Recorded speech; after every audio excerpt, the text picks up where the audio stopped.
qisqasi maqsad aytmoqchi bo'lganim, agar haqiqatda do'st bo'lsalaring Farhodga, mana shu fikrlarga sizlar qo'shilsalaring hajr qilinglar. Haqiqatda adashgan ekan, fikrlarimiz noto'g'ri fikrda ekansan deb yetkazinglar. Bu birdaniga shunday bo'lib qolgan, bir oy oldinmi, 2 oy adashganmiz, 3 oy oldinmi? Hamma tomondan savollarga javob hajr to'g'risida gapirishmaganmiz, hajr qilamiz deganmiz endi. Qisqasi tavba qildim aka, yo'q qaytdim, shunga o'xshagan yaxshi gaplarni gapirdi, shundan keyin salom alaykum yurdik. Yo'q, o'zgarmadi, yana qaytdi, kuchaydi, yana o'ziga qaytdagi dalillar o'ziga o'xshagan qiyshiq dalillar ko'tarib kelib, shunday qilyapti.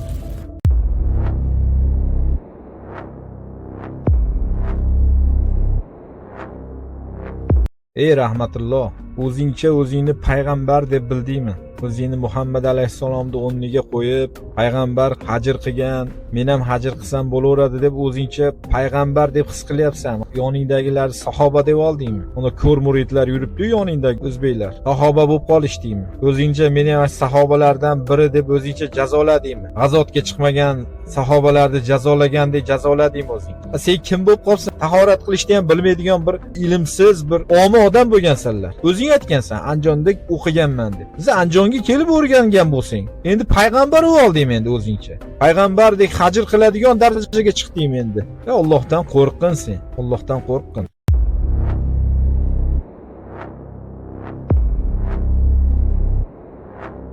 Ey rahmatulloh, sen aytyapsanki, Farhod o'ziga qayerdandir qing'ir qiyshiq dalillarni topib kelib gapiryapti deyapsan. Men o'sha topib kelgan qing'ir qiyshiq dalillar sen aytayotgan, ular Qur'on oyatlari edi.